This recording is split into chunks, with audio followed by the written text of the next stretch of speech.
గతించిన వారం మనం దావీదు గారి యొక్క వృత్తాంతాన్ని గురించి మనం వింటున్నాం. ఆ క్రమానుగతమైన పరిశీలనలో దావీదు గారి యొక్క హృదయం ఎంత యథార్థమైనదో, దేవుడు మెచ్చుకున్న విధానం చూస్తున్నప్పుడు దావీదుని ఎందుకు దేవుడు మెచ్చుకున్నాడో అది చూసినప్పుడు మనకు చాలా ఆశ్చర్యం అనిపించింది. ఎందుకంటే ఇతరులకు హాని చేయడానికి ఏమాత్రం ఇష్టపడడు. ముఖ్యంగా శత్రువులకు చెంగును కోయడానికి కూడా ఇష్టపడలేదు ఆయన. అలాంటి మంచి స్వభావం కలిగిన ఆయన్ని అలా పరిశీలిస్తున్నప్పుడు బైబిల్లో ఎక్కువగా ఆయన్ని కంపేర్ చేసింది బైబిల్.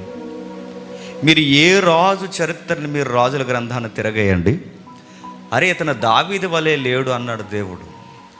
హిజ్కియానైనా సొలొమోనైనా ఇలా దావీదు లాంటి కొంచెం లక్షణాలు ఎవరిలైనా కనబడినప్పుడు అంతవరకు దావీదుని పోలున్నారు, అంతిమ కార్యం వచ్చేసరికి దావీదులా లేరని కంపేర్ చేశాడు దీన్ని.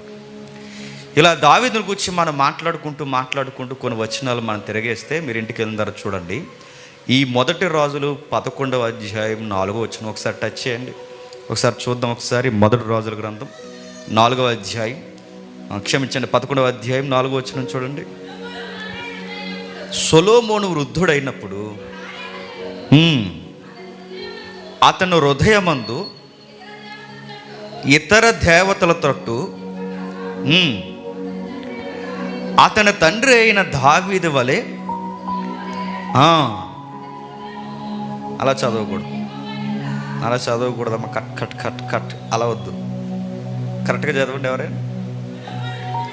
సొలొమోను వృద్ధుడైనప్పుడు అతని భార్యలు అతని హృదయమును ఇతర దేవతల త్రొట్టు తిప్పగా అతని తండ్రి అయిన దావీదు హృదయము వలె అతని హృదయము దేవుడైన యెహోవా ఎడల యథార్థము కాకపోయెను. ప్రతి రాజును ఆయనతో పోలుస్తున్నాడు. మరొక రెఫరెన్స్ చూద్దాం. 2వ దినవృత్తాంతాల గ్రంథం 16వ అధ్యాయం చూడండి. 2వ దినవృత్తాంతాల గ్రంథం 16వ అధ్యాయం 9వ వచనం. తన ఎడల యథార్థ హృదయము గలవారిని బలపరచుటకై యెహోవా కనుదృష్టి లోకమందంతటా సంచారము చేయుచున్నది. ఈ విషయమందు నీవు మతి తప్పి ప్రవర్తించితివి గనుక ఇది మొదలుకొని యుద్ధమే నీకు కలుగును. మీకు ఏమర్థమవుతుంది? బైబిల్ స్టేట్మెంట్ ఉంది, ఏమనుందంటే యథార్థవంతులు తప్పక వర్ధిల్లుదురు. యథార్థత ఉంటే వర్ధిల్లుతాం. మన కింగ్డమ్ బాగుంటుంది, మన రాజ్యం బాగుంటుంది, సంసారం బాగుంటుంది, పాలన బాగుంటుంది, అన్ని పరిస్థితులు మనకు లోబడతాయి, అందరూ మనకు లోబడతారు. మనం యథార్థత కోల్పోతే దేవుడికి మనం లోబడకపోతే ఇక ఏ పరిస్థితులు మనకు లోబడబట్ట. అందుకే దేవుడు అంటున్నాడు, ఇక యుద్ధమే నీకు కలుగు. మరో వచనం చూడండి, మరో వచనం 6వ అధ్యాయం 2వ దినవృత్తాంతాల గ్రంథం 6వ అధ్యాయం 14వ వచనం చూడండి. యెహోవా ఇశ్రాయేలు దేవా, నిన్ను అనుసరించి నీ భక్తులకు నిబంధన నెరవేర్చుచు కృపను చూపుచు నుండు నీ వంటి దేవుడు ఆకాశమందైనను భూమి యందైనను లేడు. నీ సేవకుడైన దావీదు అని నా తండ్రితో నీవు సెలవిచ్చిన మాట నీవి నెరవేర్చితివి. ఎక్కడైనా చూడండి దావీదు కనబడుతూనే ఉంటాడు మనకి. మరో మాట చూడండి, ఇదే దినవృత్తాంతాల గ్రంథం 32వ అధ్యాయం, కావలసిన వారికి వచనాలు 32వ అధ్యాయం 20-21 వచనాలు చూడండి. రాజు అయిన హిజ్కియా ఆమోసు కుమారుడైన యెషయాను ప్రవక్త ఇందును గూర్చి ప్రార్థించి ఆకాశం తట్టు చూసి మొరపెట్టగా యెహోవా దూత పంపెను. అతడు అశ్షూరు రాజు దండులోని సేనా నాయకులను అధికారులను నాశనము చేయగా సిగ్గునొందిన వాడై తన దేశానికి తిరిగి వెళ్ళిపోయిన. ఎలాంటి యుద్ధాలు చేస్తున్నాడు చూడండి. ఎందుకు దావీదు తర్వాత హిజ్కియా ఎలాంటి యుద్ధాలు ఎందుకు చేయగలుగుతున్నాడంటే ఇప్పుడు చూద్దాం. 29వ అధ్యాయం మొదటి వచనం చూడండి. 29వ అధ్యాయం మొదటి వచనం 29వ అధ్యాయం హిజ్కియా ఏలన ఆరంభించినప్పుడు 25 ఏండ్ల వాడై 29 సంవత్సరములు యెరూషలేమును ఏలెను. అతని తల్లి జకరయ కుమార్తె, ఆమె పేరు అబియా. అతడు తన పితరుడకు దావీదు చర్య అంతటి ప్రకారము యెహోవా దృష్టికి యథార్థముగా ప్రవర్తించను, అందుకు అశూరు రాజులను జయించను. ఇప్పుడు మీరు చెప్పండి, రాజ్యాలు జయించాలన్నా, రాజ్యాలు స్థిరపడాలన్నా, సంసారాలు బాగుండాలన్నా, ఉద్యోగాలు బాగుండాలన్నా, సంపద పరిస్థితులు వర్ధిల్లాలన్నా దానికి సూత్రం ఒకే ఒకటి, జెన్యూన్గా ఉండాలి. ఇక్కడొక మాట, అక్కడొక మాట, అక్కడొక మాట, ఎక్కడొక మాట, భుజానికో మాట, ఎండకో మాట, గొడుక్కో మాట పెట్టుకుంటూ తిరిగితే ఇవన్నీ చూస్తాడు దేవుడు. గుర్తుపెట్టు. అరే ఈడికి చిన్న విషయంలోనే నమ్మకంగా లేడు, ఇక పెద్ద విషయాల్లో ఎలా ఉంటాడరా? అందుకే మన జీవితాలు ఎక్కడేసిన గొంగలు అక్కడ ఉండిపోవడానికి కారణం ఏంటి చెప్పిన? యథార్థత లేకపోవడం. చిన్న చిన్న విషయాలకు అబద్ధాలు ఆడేస్తాడండి. చిన్న చిన్న విషయాలకు అబద్ధాలు ఇట్టే అట్లా మాట్లాడేస్తుంటాం. అలా ఎలా అబద్ధాలు ఆడేస్తారు? అరే దీనికి కూడా అబద్ధం ఆడేస్తున్నారంటే దీన్ని ఏమనుకోవాలంటే, ఇక ఎక్కడ చిన్న విషయాల్లో కూడా యథార్థంగా ఉండలేరా? రకరకాలుగా అబద్ధాలు ఆడుతుంటారు. అందుకే దేవుడు అంటున్నాడు, యథార్థత ముఖ్యం.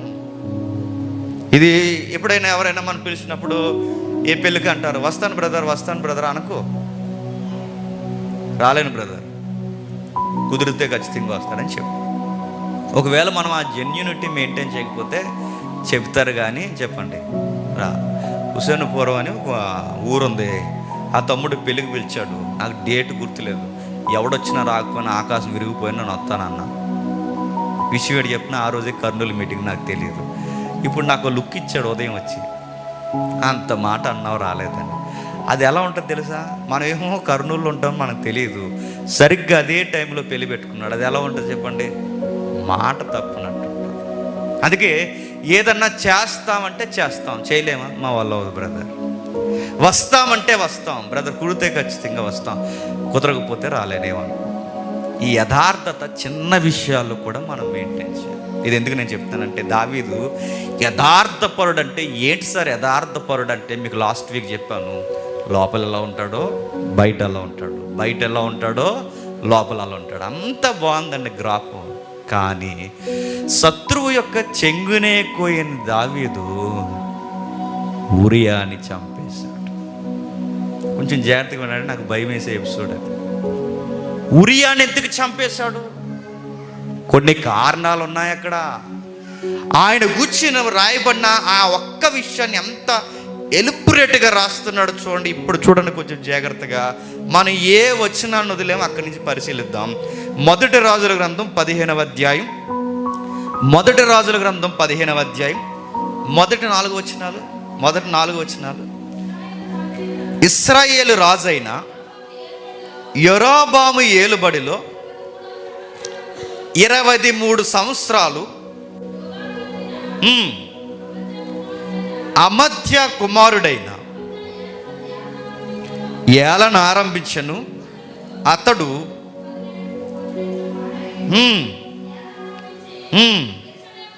అని చెబుతూ 4వ వచనంలో, దావీదు ఇత్తీయుడైన ఉరియా సంగతి యందు తప్ప తన జీవిత దినములన్నీ యెహోవా దృష్టికి యథార్థముగా నడుచుకొనుచు యెహోవా అతనికిచ్చిన ఆజ్ఞలలో దేని విషయమందును తప్పిపోకుండా ఉండే.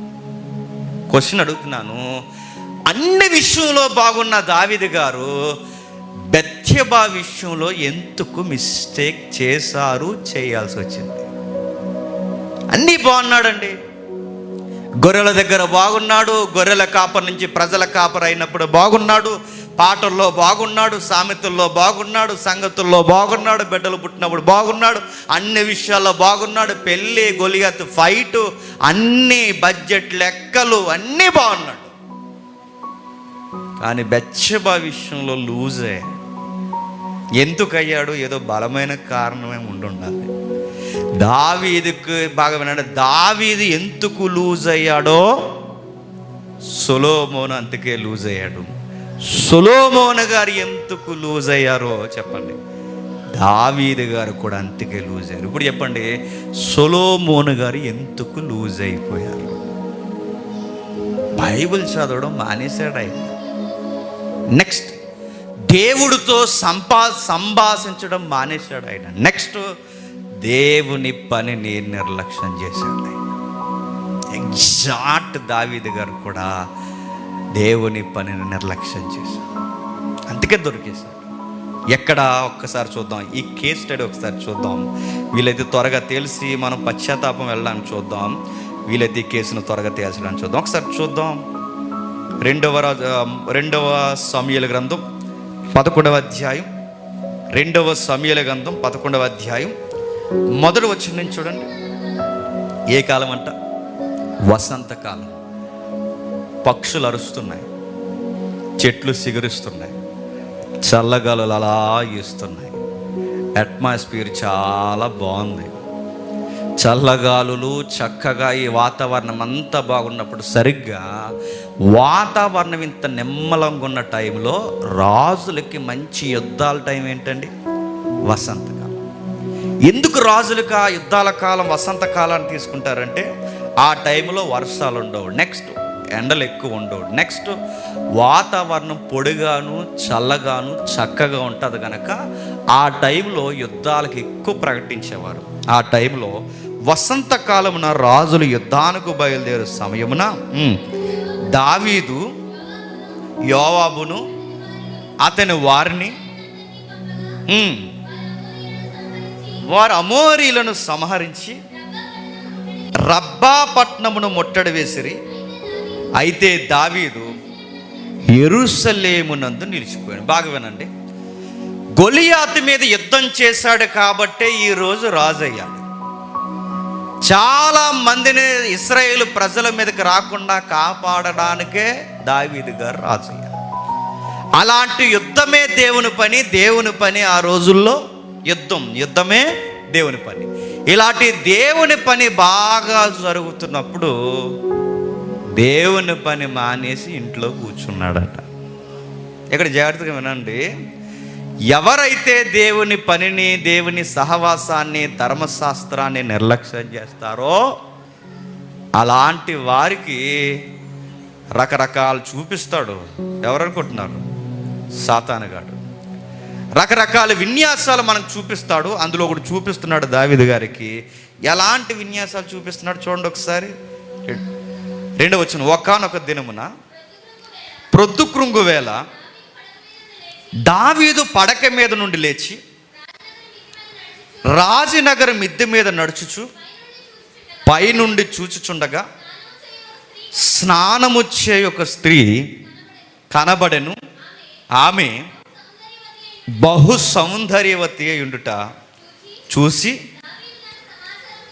దావీదు తన సమాచారం తెలుసుకొనుటకై ఒక దూతను పంపెను. అతడు వచ్చి ఆమె ఎలీయాము కుమార్తె అయిన ఇత్తీయుడగు యూరియాకు భార్య అయిన బెత్షెబ అని తెలియచేయగా. బాగా వినండి, దావీదు గారు ఎందుకు ఈ పాపంలో ఇన్వాల్వ్ అవ్వడానికి కారణం పని మానేశాడు. ఏ పని మానేశాడు? దేవుడు అప్పగించిన పని మానేశాడు. దేవుడు అప్పగించిన పని ఏంటి? యుద్ధాలు చేయడం మానేసి ఇంటికాడ కూర్చున్నాడు. నేను మళ్ళీ చెప్తున్నాను, చర్చి మానేసి మీరు ఇంటికాడ కూర్చోండి, చాలా రంగులు కనబడతాయి. మీరు దేవుని సహవాసాన్ని మానేసి మీరు ఊర్ల మీద పడి తిరగండి, ఎన్ని చూపించకూడదో సాతానుగాడు అన్ని చూపిస్తాడు. మీరు ప్రార్థన, భయము, బైబిల్ స్టడీ, భక్తి, సహవాసము, సంఘ కూడికలు మానేయండి. ఎన్ని ఎగేయాలో అన్ని ఎగేస్తాడు. అడు గుర్తుపెట్టుకో. దావీదు గారు దొరకడానికి కారణం పని మానాడు. ఆ పని మానకుడున్నాడు. మీకు కంటెంట్ తెలుసు. ఈలోపు వసంతకాలమున యుద్ధానికి పోవలసిన ఆయన మేడ మీదకి వెళ్ళి చల్లగాలకు తిరుగుతున్నాడట. అలా తిరుగుతుండగా స్నానం చేస్తున్నాడు. ఈ స్నానం మీద చాలా డిబేట్స్ ఉన్నాయండి. డిబేట్స్ ఏంటంటే, రాజుగారి కోట పక్కనే ఉంది. అలాంటి టైంలో రాజు సంధ్యవేళ ఇలా షికారుకు పైకి వస్తాడు. ఈ టైంలో స్నానాలు చేయడం మంచిది కాదని ఆమెకు తెలియదంటారని ఒక డిబేట్ ఉంది. ఆ డిబేట్స్లో రేట్ చేసే పాయింట్ ఏంటంటే, ఆమెకు తెలుసు ఇంటెన్షనల్గానే స్నానం చేస్తుందని డిబేట్స్ జరిగాయి. నెక్స్ట్ ఒకవేళ ఆమెకు తెలియకుండానే వచ్చిందనుకోండి, స్నానం చేస్తుంది. ఇంకా డిబేట్లో లేవనెత్తింది ఏంటంటే ఆ స్నానం మామూలు స్నానం కాదు. ఈ మాట అంటున్నానని ఏమనుకోకండి. నెలసరి టైంలో జరుగుతాయి చూసారా స్నానాలు, ఆ స్నానాలు చేసే ఆ పీరియడ్స్ టైం నడుస్తుంది ఆమెకి. ఆ టైమింగ్ నడుస్తున్న టైంలో ఆమె స్నానం చేస్తున్నప్పుడు బహుశా ఆమెకు తెలియాలి. ఎందుకంటే రాజుగారు కోట పక్కన ఉందని ఆమెకైనా జ్ఞానం ఉండాలి. అరే, ఇక్కడ పక్కన పేదవాళ్ళ గృహాలకు ఓపెన్ బాత్రూమ్స్ ఉన్నాయి, ఈ టైంలో స్నానాలు సంధ్యవేళ పైకి వెళ్ళకూడదని ఈయనకైనా ఉండాలి. మరి ఈయన ఏ ఉద్దేశంలో ఎక్కాడో మనం డిబేట్ చేయలేం. ఆవిడ ఆ టైంలోనే ఎందుకు చేస్తుందో పక్కా ధృవీకరించలేం. మొత్తం మీద సాతానుకు అవకాశం ఇచ్చారు. జరుగుతుంది. ఆ జరిగినప్పుడు ఒక పదం వాడారు చూడండి, నేను చదువుతాను, ఇంకెవరు చదవకండి. ఇవి అలాంటి కేసులు కనుక ఇంకెవరు చదవకండి, నేను చదువుతాను. దావీదు దూతల చేత ఆమెని పంపివేశాను. ఆమె అతని యొద్దకు రాగా అతడు ఆమెతో సైనించి కలిగిన అపవిత్రత పోగొట్టుకుని తన ఇంటికి మరలా వచ్చేసి. మూలాల్లో కొన్ని ఏమి రాశారు చెప్పనా, కొన్ని వ్యాఖ్యానాల్లో ఏం రాశారు చెప్పనా, అపవిత్రత పోగొట్టుకుందంటే ఈ పదం అంటున్నాను ఏమనుకోకండి, సెక్సువల్ అబ్యూజ్ కొరకే కాదు. నెక్స్ట్ వర్డ్ ఏంటో తెలుసా, ఆమె మెన్సెస్ జరుగుతున్న టైంలో ధర్మశాస్త్రం ప్రకారం ప్రత్యేక స్నానాలు ఉంటాయి, శుద్ధీకరణ స్నానాలు. ఆ శుద్ధీకరణ స్నానాలు చేస్తూ ఆ స్నానంలో ఈ అపవిత్రత పోగొట్టేసింది. నెక్స్ట్ ఆ అపవిత్రత అంటే ఇప్పుడు కడిగేసుకుంటున్నాను కనుక ఈ రెండు కడిగేసుకుంటున్నాను అనుకున్నాను. అడుగుతున్నాను, నీళ్ళతో కడిగేస్తే పాపాలు పోతాయా అనుకుంటాం మనం. పిలాతు కూడా ఏమనుకున్నాడంటే చేతులు కడిగేసుకున్నాను, నాకేం సంబంధం లేదనుకున్నాడు. కడిగేసుకుంటే పోతాయా? అప్పుడప్పుడు వచ్చి చేయాల్సినవన్నీ చేసి బైబిల్ పట్టుకున్నానండి, స్నానం చేశానండి, ప్రభురాత్రి భోజనంలో చేతులు ముంచేసానండి, స్నానం చేసి తలకు స్నానం చేస్తానండి అన్నారు. తలకు స్నానం చేసేస్తే పోతాయా అని అడుగుతున్నాను నేను. నదుల్లో ములుగుతేనో, బకెట్ నీళ్ళు వేసుకుంటేనో, స్నానాలు శుభ్రంగా చేస్తానో, తలకు స్నానం చేస్తే కడిగేసుకుంటే పోయేవి కాదు. కానీ ఆవిడ అనుకుంటుంది కడిగేసుకుంటే పోతాయని. స్నానం చేసింది, అక్కడతో ఆ స్నానంతోనే అన్నీ అయిపోయాయి అనుకుంది. ఒక వ్యాఖ్యానకర్త ఏమన్నాడంటే ఇది ఒకరోజు జరిగిన వ్యవహారం కాదన్నాడు. రిపీటెడ్గా జరుగుండాలి. ఒకరోజు జరిగిన వ్యవహారం కాదు. ఒకవేళ ఒకరోజు జరిగితేనే ఇంత సడన్గా ఆమె ప్రెగ్నెన్సీ వచ్చిందంటే పక్క ఆమె మెన్సెస్ టైంలో ఉంది. ఇన్ని డిబేట్స్ ఉన్నాయి అక్కడ. ఎప్పుడైతే ఆమె వెళ్ళిపోయింది, స్నానం చేసి వెళ్ళిపోయిన తర్వాత ఆమె ఒక వార్త పంపింది. ఇది గుడ్ న్యూస్ కాదు, బ్యాడ్ న్యూస్. పెళ్ళైన వారికి ఇద్దరికి గుడ్ న్యూస్ అది, పెళ్ళి కాని వారికి అది బ్యాడ్ న్యూస్. పెళ్ళైన దంపతులకి అది గుడ్ న్యూస్, పెళ్ళి కాని వారికి బ్యాడ్ న్యూస్. ఆ బ్యాడ్ న్యూస్ ఏంటో తెలుసా? ఇదిగో నేను గర్భవతినైతుంది. సార్ చేసిన పాపం ఎక్కడికి పోలేదు సార్, భూతము వలె అది గర్భము దాల్చింది. మరి ఏ ఉద్దేశాలతో బైబిల్ ఆ మూలం నుంచి పదాలు వాడారో నాకు తెలియదు, కానీ దురాశ చెప్పండి గర్భము దాల్చి పాపాన్ని కంటారు. వాళ్ళ దురాశ, వాళ్ళ వ్యభిచార ఆశ ఇప్పుడు ఏమైంది చెప్పండి, గర్భం దాల్చింది. చీకట్లో చేసిన పాపాలు చీకట్లోనే పోవు, నీటిలో కడిగేసుకుంటే పోవు. ఒకరోజు అవి భూతము వలె ముఖం మీదకి వస్తాయి. ఆ రోజు వివరణ ఉండదు, ఆ రోజు ఏమీ చెప్పలేము, ఆ రోజు ఎలాంటి మాటలు దానికి పదాలు దొరకవు. దావీదు గారి దగ్గరికి ఇప్పుడు వచ్చేసింది గుడ్ న్యూస్ కాదు. ఆ రోజు హాస్పిటల్ లేవు, దొంగ హాస్పిటల్లో తీయించేయడానికి. ఆ రోజు దొంగ నర్సింగ్ డిపార్ట్మెంట్, దొంగోళ్ళని మంచోళ్ళు ఉన్నారులేండి, దొంగ నర్సింగ్ డిపార్ట్మెంట్ లేరు, దొంగల మెడికల్ షాపులు లేవు, దొంగ మెడికల్ డిపార్ట్మెంట్ లేదు తీయించేయడానికి. ఏదోలా ట్యాబ్లెట్స్ వేసి తీసేయడానికి లేదు. అర్ధకాలపు లేదా అర్ధాంతరంగా రాత్రికి రాత్రే మూడో కంటికి కనబడకుండా పిండాన్ని చెయ్యి పెట్టి చిదిమేసే టెక్నాలజీ ఆ రోజు లేదు. ఉంటే నేను అనుకుంటాను పక్కా వీళ్ళిద్దరూ సంప్రదిస్తారు. ఉరియానే చంపడానికి వెనకాడలేదంటే పిండాన్ని చంపడానికి వెనకాడతారు చెప్పండి? ఈరోజు ఇలాంటి కేసులు ఎన్ని దాపరించలేదు చెప్పండి. ఇంత నెలల పిల్లలోని ఇంకా రోజులు కూడా నిలవకుండా అలా పొదల్లో పాడేసి వెళ్ళిపోతున్నారు. అరే, జాలి, కనికరం, దయ, ఇప్పుడు పుట్టిన బిడ్డ, నీ గర్భాన్ని పుట్టిన బిడ్డ ఏ చీకట్లో దాల్చావో, ఎక్కడ ఆ పాపం జరిగించావో, ఎలా జరిగించావో ఏమో, అది ఎలాంటి పరిస్థితులు అలాంటి బిడ్డని చేతులారా అలా పొదల్లో, నదుల్లో అలా పాడేస్తుంటే, కుక్కలు ఈడ్చుకెళ్తుంటే తల్లి అనాలా, రాక్షసు అనాలా, తండ్రి అనాలా, రాక్షసులు అనాలా, ఏమనాలి చెప్పండి? మెడికల్ కాలేజ్, కొన్ని కాలేజెస్ వెనక ఆ మధ్య న్యూస్ వచ్చినాయి, టబ్బల్లో పడేశారండి పిండాలని, నదుల్లో పడేశారండి పిండాలని, డ్రైనేజుల్లో పడేశారు. ఆ మధ్యకాలంలో ఒక వార్త వచ్చింది, డీటెయిల్స్ చెప్పకూడదు. హాస్టల్ కిటికీలో నుంచి బెడ్ విసిరేశారు. సరిగ్గా పోలీసులకు దొరికింది, DNA టెస్టులు చేస్తే హాస్టల్ స్టూడెంట్స్ లైఫ్స్ ఎగిరిపోతాయని అక్కడతో అది ఆపేశారు. నేను అడుగుతున్నాను, ఇలాంటివి ఎన్నో జరుగుతున్నాయి. దావీదు గారికి వర్తమానం వచ్చింది, అయ్యా మీకు విషయం చెప్పాలి, మీరు నేను కలిసి చేసిన పాపానికి ప్రతిఫలం వచ్చింది, గర్భఫలం. ఏం చేయమంటారు? మీరు సీన్లోకి రండి. గోర్లు కొనుక్కున్నారో దావీదు గారు, గోడ గుద్దాడో దావీదు గారు, అటు ఇటు కాలు తొక్కుకుంటూ తిరిగాడో తెలియదు, మరి ఏ టెన్షన్ ఫీల్ అయ్యాడో తెలియదు, మొత్తం మీద ఆలోచనలో పడిపోయాడు. ఇప్పుడు ఎలా దేన్ని చూసారా? ఒక్కసారి దేవుని పనికి దూరమైన, ఒక్కసారి బైబిల్ చదివే దూరమైన, ఒక్కసారి సహవాసాల దూరమైన సాతానుగాడి దగ్గర అవుతాడు. సాతానుగాడి దగ్గర అయితే ఒక్క మిస్టేక్ వాడు చేస్తాడు, మిగిలిన మిస్టేక్లన్నీ చెప్పండి మనమే చేస్తాం. ఒక్కటి వాడు చేస్తాడు, మిగిలిన మనం చేస్తాం. వన్ బై వన్ ప్రేరేపించేస్తాడు వాడు. పర్లేదురా అంటాడు, ఏం కాదురా అంటారు, అందరూ చేస్తున్నారా అంటాడు. ఒక్కటి కాదు, ఎన్ని ఉదాహరణలు చూపిస్తాడో. ఆ టైంలో అన్ని ఉదాహరణలే మనకు. ఆ ఉదాహరణలు ఏంటో తెలుసా? ఎవడు చేయట్లేదురా అంటాడు.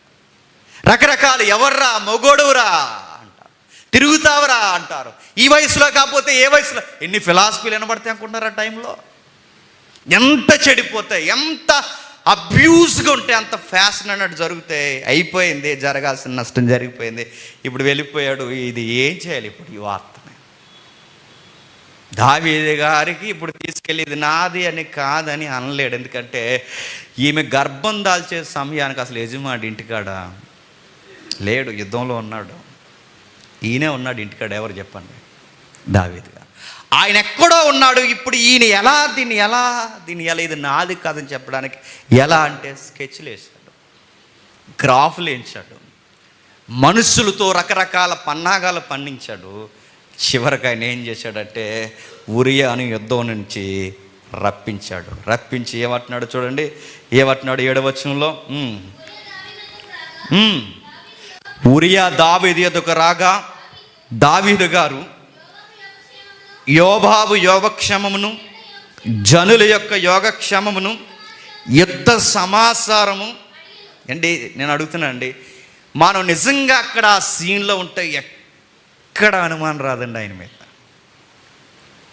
ఎవరైనా జరుగుతున్న యుద్ధంలో ఇప్పుడు మంచి యుద్ధ వీరుడు అండి ఎవరు? ఉరియా. అలాంటి యుద్ధ వీరుడిని సడన్గా రప్పించేస్తే, ఎంతో ఇంపార్టెంట్ విషయం ఉంటే రప్పిస్తాడన్న క్వశ్చన్ మనకు రేజ్ అవుతుంది, అవుతుంది. ఏమి ఇంపార్టెంట్ విషయం ఉందని దావీదు గారు రప్పించారనగానే ఆ క్వశ్చన్స్కి సరైన ఆన్సర్ అంటే చెప్పిన అధిపతి ఎలా ఉన్నాడు? బాగున్నాడు. మరి ఆ రోజుల్లో మరి ఫోన్స్ లేవుగా. అధిపతి ఎలా ఉన్నాడు? యుద్ధం ఎలా జరుగుతుంది? బలగాలు ఎలా ఉన్నాయి? పై చేయి మందే ఉందా, కింద చేయి ఉందా? యుద్ధం మోపుగా జరుగుతుంది. ఈ పరిస్థితులన్నీ అడుగుతున్నప్పుడు పక్కా ఉరి అయినా బయటోలైనా అక్కడ ఎదురుగున్న ఎవరైనా ఏమనుకుంటారు చెప్పండి?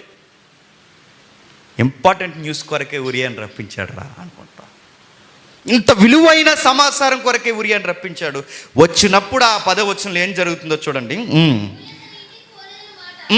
9వ వచనం, అతని ఎనుక రాజు పలహారము అతని యొద్దకు పంపించను కానీ ఉరియా తన ఇంటికి వెళ్ళక తన ఏలువాడి సేవకుడితో కూడా రాజనగర ద్వారమునొద్ద పడుకొని ఏం పంపిస్తున్నాడట? పలహారాలు. ఎందుకండి అంటే మీరు చూడండి, నేను ఈ మాట అంటున్నందుకు ఎవరు ఇబ్బంది పడకండి. ఎవడైనా సడన్గా నీ మీద అతి ప్రేమ చూపిస్తున్నాడంటే సంథింగ్ రాంగ్, గుర్తుపెట్టుకో. తేడా ఏదో జరుగుతుంది. నీ వల్ల ఏదో వాడికి లాభం కావాలి. ఆ లాభం కావాలి కనుకే మాట కలుపుతున్నాడు, ఫలం కలుపుతున్నాడు, అన్నీ కలుపుతున్నాడు. నీ వల్ల ఉపయోగం ఉంది కనుకే. ఇప్పుడు రాజుగారు ఎప్పుడూ అడుగుతున్నాడు. ఇప్పుడు యుద్ధం మోపుగా జరుగుతున్న టైంలో పలహారాలు, పువ్వులేటండి? సరే పంపించాడు. వెనకే పలహారాలు పంపించి ఇంటికి వెళ్ళి రెస్ట్ తీసుకో అన్నాడు. ఆయన వెళ్ళలేదు. నెక్స్ట్ ఏం జరుగుతుంది?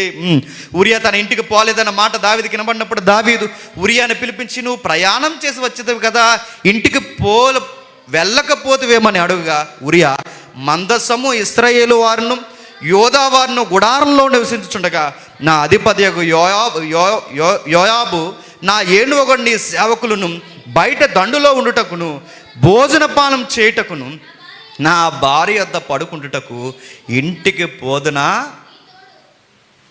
అండి. ఎంత బాగుందో చూడండి. ఇంటికి ఎందుకు వెళ్ళలేదు? పలహారాలు పంపించానుగా, రెస్ట్ తీసుకోకపోయావా అన్నాడు. నిజానికి దావీదు గారికి ఈ మిస్టేక్ లేకపోతే ఏం మాట అంటాడు చెప్పనా? సమాచారం ఇచ్చావు, మళ్ళీ యుద్ధానికి పోకపోయావా, ఇంకెక్కడ ఉన్నావే అనాలి. అలాగనుకుంటే ఏమంటున్నాడు? ఇంటికి వెళ్ళలేదే అంటున్నాడు. ఇంటికి ఎందుకు వెళ్ళాలి? ఇంట్లో ఆయన చేసిన పాపం గర్భమై కూర్చుంది. ఇంటికి ఎందుకు వెళ్ళాలంటే, ఈ ఇంటికి ఇప్పుడు నువ్వు వెళితే ఖచ్చితంగా భార్యతో సంభోగం జరుగుతుంది. ఎప్పుడైతే నువ్వు ఇంటికి వెళ్ళి జరిగినా జరగకపోయినా పబ్లిక్ దృష్టిలో ఇప్పుడు అందరూ యుద్ధంలో ఉండగా ఉరి ఇంటికి వచ్చాడు కనుక, ఇంటికి వెళ్ళాడు కనుక ఖచ్చితంగా ఈమెకి రేపో మాపో రిజల్ట్ వస్తే, మొన్న ఉరి వచ్చాడు రా నెలలో, అందుకే ఇప్పుడు గర్భం దాల్సిందన్న టాక్ ఎవరి మీదకి వెళ్ళిపోతుంది చెప్పండి? తెలివితేటలు అంటారు. ఈ తెలివితేటలన్నీ ఆయన చేస్తున్నాడు. సరే జరిగింది. వెళ్ళకపోయావు అని అడిగితే ఆయన మంచి మాట అన్నాడంటే, దావీదు గారు అప్పుడైనా పొడవబడితే బాగుండు. ఆయన ఏమంటున్నాడంటే, అయ్యా మీకు విషయం చెప్తున్నాను, మందసము నా యజమానులు నా సహోదరులు దండులో ఉండి విపరీతమైన యుద్ధంలో వాళ్ళు కొనసాగుతున్నప్పుడు నా భార్య దగ్గర ఎలా సుఖంగా ఉండమంటారయ్యా? ఉండలేనయ్యా, నేను నా వల్ల అవదు. మీకు విషయం చెప్తున్నాను, యుద్ధ సమాచారంలో మంచి వార్త వచ్చేంత వరకు నా సహోదరులు నా వారు నా దేవుని మందసం సమాధానంగా ఉన్నారు అనేంత వరకు నాకు ఎటువంటి సంతోషం అవుతాయా? దావీదు గారు మళ్ళీ డైనమాలో పడిపోయారు. ఈడేటీడు ఇలా ఉన్నాడు అన్న. ఎలవేంటి? ఫ్రూట్స్ పంపించాను, ఎలవా? సెలవులు వేస్తున్నాను, ఎలవేంటి? నడుతుంది. ఇప్పుడు ఎలక్షన్ జరుగుతుందండి. ఎలక్షన్ టైంలో పోలీసులకు ఉన్న సెలవులు క్యాన్సిల్ చేసేస్తారు తెలుసా? మరి నువ్వెందుకు వచ్చా అంటే ఎగ్గొడ తిరుగుతున్నాం కూడా వచ్చాం. ఉన్న సెలవులు క్యాన్సిల్ చేస్తారు. సెలవులు ఇవ్వరు ఆ టైంలో. లా అండ్ ఆర్డర్ ప్రాబ్లం ఉన్నప్పుడు, యుద్ధాలు బలమైన కార్యాలు ఉన్నప్పుడు సెలవులు ఇవ్వరు. అలాంటి టైంలో ఎవరికి సెలవులు ఇస్తున్నారు చెప్పండి? సెలవులు ఇస్తున్నాడు, ఇంటికి వెళ్ళమంటున్నాడు, ఎంకరేజ్ చేస్తున్నాడు. ఇవన్నీ మాట్లాడుతున్నప్పుడు ఆయన వెళ్ళట్లేదు. ద్వారం దగ్గరే నిద్రపోయాడు. నెక్స్ట్ దావీదు గారు అన్నారు, సరే నువ్వు ఎలాగూ వెళ్ళవు కానీ నైట్కి పార్టీ ఉందరా అన్నాడంట. ఏం పార్టీ? మీరు గమనిస్తున్నారు లేదో, 1 by 1 తప్పు మీద తప్పు, తప్పు మీద తప్పు, తప్పు మీద తప్పు, తప్పు మీద తప్పు. నైట్కి డ్రింకింగ్ పార్టీ పెట్టాడట. ఎవరు? యథార్థ హృదయం అని చదువుకున్న మన హీరో దావీదు గారు. మద్యం పట్టించాడు, మత్తునిగా చేశాడు, మొత్తం తాగించాడు. ఆ 13వ వచనంలో సాయంత్రం ఆ మత్తులో అయినా ఇంటికి వెళ్ళిపోతాడు అనుకున్నాడు. వెళ్ళలేదు. మొదటి ఆలోచన నెరవేరలేదు, రెండవది నెరవేరలేదు, మూడో దాంట్లో మత్తెక్కించాడు, నెరవేరలేదు, నాలుగో ప్లాన్లో స్కెచ్ చేసేసాడు. నువ్వు వెళ్ళవు కానీ నీకు లెటర్ ఇస్తున్నాను, సరిగ్గా పట్టుకెళ్ళి సైన్యాధిపతికి ఇచ్చే అన్నాడు. ఆ లెటర్లో ఏం రాశాడో తెలుసు, మనందరికీ తెలుసు. యుద్ధం మోపుగా జరుగుతున్నప్పుడు ప్రాకారాలకు దగ్గరగా ఉరియాను పెట్టు. ఎప్పుడు యుద్ధం చేస్తున్నప్పుడు పైనుంచి జరిగే దాళ్ళు కింద నుంచి జరిగే దాడులు జరుగుతున్నప్పుడు కింద నుంచి ఎఫెక్ట్ కన్నా పైనుంచి ఎక్కువ ఉంటుంది. ఈ రోజు కూడా ఫైరింగ్ జరుగుతుంది అనుకోండి, వాళ్ళ కొండల మీద ఉండి కాల్స్తే కింద నుంచి ఫైరింగ్ ఇవ్వకూడదు రివర్స్. ఎందుకంటే మనం ఇచ్చే ఎఫెక్ట్ కన్నా వాళ్ళ ఎఫెక్ట్ ఎక్కువ ఉంటుంది. అందుకే యుద్ధ నీతిలో ఒక నీతి ఏంటంటే, శత్రువు పైన ఉన్నప్పుడు వాడితో యుద్ధం చేయకూడదు, దొరికేస్తాం మనం, ఎర్రలా దొరికేస్తాం. మరి వాడి పైన ఉన్నప్పుడు మనం ఏ ఆయుధాన్ని ఉపయోగించకూడదు. దావీదు గారు కావాలని యుద్ధాలు నీకు తెలుసు కనుక ఏమేమన్నాడంటే, ఎదరెట్టే అన్నాడు. ప్రాకారాలకు దగ్గరగా వెళ్ళకూడదు, ప్రాకారాలకు దగ్గరగా తీసుకెళ్ళి ఆ లెటర్లు ఇలా రాశాడు.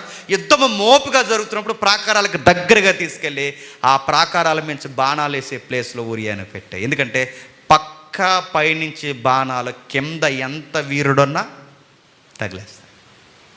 తగిలేసింది, చచ్చిపోయాడు, అయిపోయింది. ఈ టైంలో బాగా వినండి, దావీదు గారి పరిస్థితి ఎలా ఉందో చూడండి. ఆయన చనిపోయిన తర్వాత ఎప్పుడులాగే సింహాసనం మీద కూర్చున్నాడు, రాజు వస్త్రాలు వేసుకున్నాడు, ఎప్పట్లాగే రాజు కిరీటం పట్టుకున్నాడు, రాజదండం పెట్టుకున్నాడు. అసలు ఎవ్వరికి దావీదులో మార్పు వచ్చిందన్న సంగతి ఎవ్వరికి తెలీదు, ఒక్క దేవునికి తప్ప. దావీదులో లక్షణాలు మారాయని దేవుడికి తప్ప ఎవ్వరికి తెలియదు. ఎప్పటిలాగే బట్టలు వేసుకున్నాడు, ఎప్పటిలాగే సింహాసనం కూర్చున్నాడు, ఎప్పటిలాగే కిరీటం పెట్టుకున్నాడు, ఎప్పటిలాగే రాజదండం పెట్టుకున్నాడు. ఇప్పుడు సమాధి ఆరకుండానే టకాలమని పెళ్లి చేసేసుకున్నాడు. ఎవరిని? చచ్చిపోయి. ఇప్పుడు క్వశ్చన్ రావాలి, అలా ఎలా చేసేసుకుంటాడు? అలా ఎలా చేసేసుకుంటాడంటే సింపతితో చేసేసుకుంటాడు. ఎలా అంటే, కొంచెం తీరా చూస్తే ఈమె గర్భవతి అని ఉంది. గర్భవతి అన్న సంగతి ఈయనకి ఆవిడికి తప్ప ఇంకెవరికి తెలియదు. ఇలాంటి టైంలో ఉరియా చనిపోయాడు. చనిపోతే వయసులో ఉండగా ఈ బిడ్డ విధవరాలు అయిపోయింది. ప్రజలందరూ జాలి పడతారు, అయ్యో చక్కటి దంపతులు, భర్త వయసులో ఉండగా చనిపోయాడు, భార్య వయసులో ఉంది, పాపం ఈమె జీవితం ఎలా అయిపోయింది ఏంటి అనుకునే టైంలో దావీదు గారు ప్రకటన ఇచ్చారు, డోంట్ వర్రీ, ఈ బిడ్డకి నేను జీవితాన్ని ఎత్తానన్నాడు. ఇప్పుడు అందరూ ఏమనుకుంటారు చెప్పండి? రాజురా, రాజు అంటే అలాగే ఉండాలిరా. చూసావు, విధవరాలను చేసుకుంటాను అంటున్నాడు రా మన రాజు. అదిరా గుండె అంటే అన్నారు. ఎవరిని? అది లాజిక్ అన్నమాట. నేను ఈ మాటలు చెప్పడానికి నాకు భయం వేస్తుంది, కానీ తప్పదు. రాజు ఎలా ఉన్నాడో చూడండి రా, రాజు ఎలా ఉన్నాడో. విధవరాల్ని చేసి ఎవడు చేసుకుంటాడు విధవరాల్ని? మన రాజు తప్ప. ప్రజల్లో బాగా వినండి, ప్రజల్లో సింపతి కొట్టాడు, ప్రజల్లో కప్పేశాడు, సమాధిని కప్పేశాడు, జనాల్ని కప్పేశాడు. సమాధి దగ్గర బాగా వినండి, జనాలను నమ్మించాడు, దేశాన్ని నమ్మించాడు, స్నేహితులను నమ్మించాడు, ఇరుగు పొరుగు వాళ్ళని నమ్మించాడు, దూతలను నమ్మించాడు. బట్ దేవుణ్ణి నమ్మించలేడు. దేవుణ్ణి నమ్మించలేడు. దేవుడు చూశాడు. ఈ రోజు కాకపోయినా రేపైనా, రేపు కాకపోయినా ఎల్లుండైనా ఏదో ఒక రోజు పశ్చాత్తాపడతాడేమో అని దావీదు కొరకు ఎదురు చూశాడు. దావీదు గారికి పశ్చాత్తాపం చెప్పండి రాలేదు. దావీదు గారికి ఏ కొసాన పశ్చాత్తాపం రాలేదు. ఆ పశ్చాత్తాపం పడకపోయేసరికి దేవుడు ఇన్వాల్వ్ అయిపోయాడు. ఎగేసుకుని ఒక ప్రవక్తను పంపించాడు, ఆయనే నాతాను ప్రవక్త. సార్ మీకు ఒక చిన్న పిట్టకథ చెప్తానన్నాడు. చెప్పు. అన్నీ మర్చిపోయాడు, హ్యాపీగా ఉన్నాడు ఆవిడతో. మర్చిపోయి అంత హ్యాపీగా ఉంటే, సార్ కథలో ఒక సూత్రం చెప్తాను సార్, పేదోడు ఉన్నాడు సార్, బలిసినోడు ఉన్నాడు సార్. పేదోడు గొర్రెని అన్యాయంగా బలిసినోడు తీసేసుకున్నాడు సార్. అన్యాయం సార్ ఇది అంటే, అవును అన్యాయం ఇది అన్నాడు. ఎవరు? దావీదు గారు. వాడు బంగారు బొమ్మలా పెంచుకున్నాడు, కూతురులా పెంచుకున్నాడు సార్ ఆ గొర్రె పిల్లని. వాడుకున్న ఒక్కగాని ఆశ, తన భవిష్యత్తు, తన కళలు, తన ఆశలన్నీ అంత బాగా తన గొర్రె పిల్లని పెంచుకుంటే, ఈ బలిసినోడికి దేశంలో గొర్రెలు ఎక్కలేవని ఆ గొర్రెకే ఇందుకు కావాలన్నాడు సార్. తినేశాడు సార్ ఆ గొర్రెని అన్నాడు. ఎవడాడు అన్నాడు. సార్ ఆడు ఆగలేదు సార్, తినేశాడు సార్. అవునా, ఎవడాడు అన్నాడు. అప్పుడు నాతాను అన్నాడు, వ్యూ నువ్వే అన్నాడు. కంగు తిన్నాడు, ఆశ్చర్యపోయాడు, కుప్పగూలిపోయాడు. నాతాను, ఎస్ మై లార్డ్, మీరే ఆ పని చేసి. కథలో పేదోడు ఉరియా దొరికేసిన గొర్రె పిల్ల బెచ్చబా తినేసిన వ్యక్తి మీరే సార్, మీరేమనుకున్నా కథలోకి వ్యాఖ్యానం అవసరం లేదు, కథలోకి వివరణ అవసరం లేదు, కథ ఇంకా బహిరంగంగా అందరికి అర్థమయ్యేలా చెప్పాల్సిన అవసరం లేదు. ఎందుకంటే కంటెంట్ ఏంటో మొత్తం ఎవరికి తెలుసు చెప్పండి? కథానాయకుడు దావీదుకు తెలుసు. ఏమంటారు సార్ అన్నాడు. ఏమనలేకపోయాడు, ఏడవడం మొదలెట్టాడు, మోకాళ్ళు వేసేసాడు, పాట రాశాడు. ఆ పాట మీరు చదవండి, ఎంత ఏడుపు వస్తుందో. అందుకే ఈ ఒక్క మిస్టేక్ చేసిన దావీదుని ఎందుకు క్షమించాడంటే, బాగా వినండి ఈ మాట నేను అంటున్నందుకు, పాపం చేయడం మనకు తెలుసు కానీ పశ్చాత్తాపడడం మనకి రాదు. ఎలా పశ్చాత్తాపడాలో తెలియాలంటే పడి లేచినోడు ఉన్నాడు, ఎవరు చెప్పండి? దావీదు గారు. ఆయన ఎలా పశ్చాత్తాపడ్డాడో మనకు తెలిస్తే మనకు కూడా నేను మళ్ళీ చెప్తున్నాను, నీలో నీలో నీలో నాలో ఈ రోజుకి మనం పడవలసిన యెహోవాకు విరోధమైన కార్యాలు ఏమైనా ఉంటే పశ్చాత్తాపడతాం. ఎంత బాగా రాశాడు ఆ పాట. ఒకసారి చూడండి, 51వ కీర్తన 51వ కీర్తన మొదటి వచనం నుండి. నీ కృప చొప్పున నన్ను కరుణించుము, నీ వాత్సల్య బాహుల్యము చొప్పున నా అతిక్రమములను తుడిచివేయము, నా దోషము పోవునట్లు నన్ను బాగుగా కడుగుము, నా పాపము పోవునట్లు నన్ను పవిత్రపరచుము. నా అతిక్రమములు నాకు తెలిసే ఉన్నవి, నా పాపం ఎల్లప్పుడు నా ఎదుటనున్నది. నీకే, కేవలం నీకే విరోధముగా పాపము చేసి ఉన్నాను.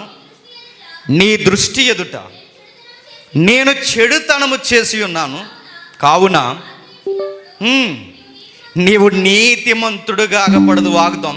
ఆ చిన్న అక్షరాలు రాశాడు చూడండి. ప్రధాన గాయకునికి దావీదు బెత్షెబా యొద్దకు వెళ్ళిన తర్వాత నాతాను ప్రవక్త అతని యొద్దకు వచ్చినప్పుడు అతడు రచించిన కీర్తన పశ్చాత్తాప కీర్తన. పశ్చాత్తాపం పడిన కీర్తనలో మొదటి వరుసలో ఉండే కీర్తన ఏది చెప్పండి? 51వ కీర్తన. ఏమని రచిస్తున్నాడు? దీని గురించి చాలా మంచి మంచి మాటలు రాశారు రచయితలు. ఏమన్నారు తెలుసు? అత్నేసియా అని ఒక ఆయన ఉన్నాడు. అత్నేసియా అంటే యేసుక్రీస్తు వారు తండ్రి అయిన దేవునితో సమానుడు, యేసుక్రీస్తు వారు దేవుడు, కుమారుడు అనగానే సెకండ్ ప్లేస్ ఇవ్వకండి, ఈక్వాలిటీ గాడ్ అని ఈ సిద్ధాంతాన్ని ఫైట్ చేసిన వ్యక్తుల్లో అత్నేసియా ఒకడు. ఆ అత్నేసియా తన శిష్యులకు ఏమి నేర్పించాడు తెలుసా? చాలా ఆనెస్ట్ మాంకీనా. ఆయన ఏమన్నాడంటే, నా శిష్యులారా, ప్రతిరోజు నిద్రపోయే ముందు పశ్చాత్తాపం ఎలా పడాలో మీకు తెలియాలంటే ఖచ్చితంగా 51వ కీర్తన నిద్రపోయే ముందు చదివి ప్రార్థన చేసి అప్పుడు నిద్రపోండి అన్నాడు. అంత గొప్ప కీర్తన చెప్పండి 51వ కీర్తన. అందుకే ఆ కీర్తన మనం చదువుతున్నప్పుడు ఆ 2 వచనాల్లో కొన్ని కీలకమైన పదాలు వాడాడు. ఆ కీలకమైన పదాల్లో క్రియాపదాలు వాడాడు. ఆ క్రియాపదాలు ఏంటో చూడండి ఒకసారి. దేవా, నీ కృప చొప్పున నన్ను కరుణింపుము, నీ వాత్సల్య బాహుల్యము చొప్పున నా అతిక్రమములను తుడిచివేయము, నా దోషము పోవునట్లు నన్ను బాగుగా కడుగుము. ఏం చెప్తున్నాడండి? తుడిచేయి, నెక్స్ట్ కడిగే, నెక్స్ట్ పవిత్రపరచు. క్రియాపదాలు అంటారు వీటిని. తుడిచేయి, కడిగే, పవిత్రపరచు. అడుగుతున్నాను, ఏం తుడిచేయాలి, ఏం కడిగేయాలి, ఏం పవిత్రపరచాలి? ఏదో అంటుకుంది దావీదుకి. ఏం కడిగేమంటున్నాడు, ఏం తుడిచేయమంటున్నాడు? ఉరియా రక్తం అంటుకుంది దావీదు జీవితానికి. బెత్షెబాతో పాపం అంటుకుంది దావీదు జీవితానికి. అందుకే ఆయన అడుగుతున్నాడు. ఆ క్రియాపదాలు చూడండి. తుడిచే ప్రవ్వా, కడిగే ప్రవ్వా, రోత్ అంటుకున్నట్టు పాపం అంటుకుంది ప్రవ్వా, దరిద్రం అంటుకున్నట్టు నా పాపం అంటుకుంది ప్రభు. ఇదిగో నేను కావాలనే నీ ఎదుట పాపం చేశాను ప్రభు. దావీదు ఆశ ఏంటో తెలుసా? దేవా, నేను మలినమైపోయాను, మురికైపోయాను, ఎలాగైనా సరే నన్ను కడిగే. నేను ఒక మాట అడుగుతున్నాను, చెప్పండి. ఆయనే ఎందుకు కడగాలంటే ఈ పాపాన్ని ఆయన తప్ప ఇంక ప్రపంచంలో ఎవ్వడో ఏ సర్ఫ్ ఎక్సెల్ నుంచి కడగలేడు. గుర్తుపెట్టుకో. రకరకాల అడ్వర్టైజ్మెంట్లు ఉన్నాయి మనకి సొసైటీలో. ఎంత మొండు మురికైనా జుమ్ అనలుగానే క్లీన్ అయిపోతుంది మనకి. ఇది అడ్వర్టైజ్మెంట్లో క్లీన్ అవుద్దేమో, ఇది బట్టకి మరక క్లీన్ అవుద్దేమో, కానీ పాపం అనేది మొండి మరక డాగు.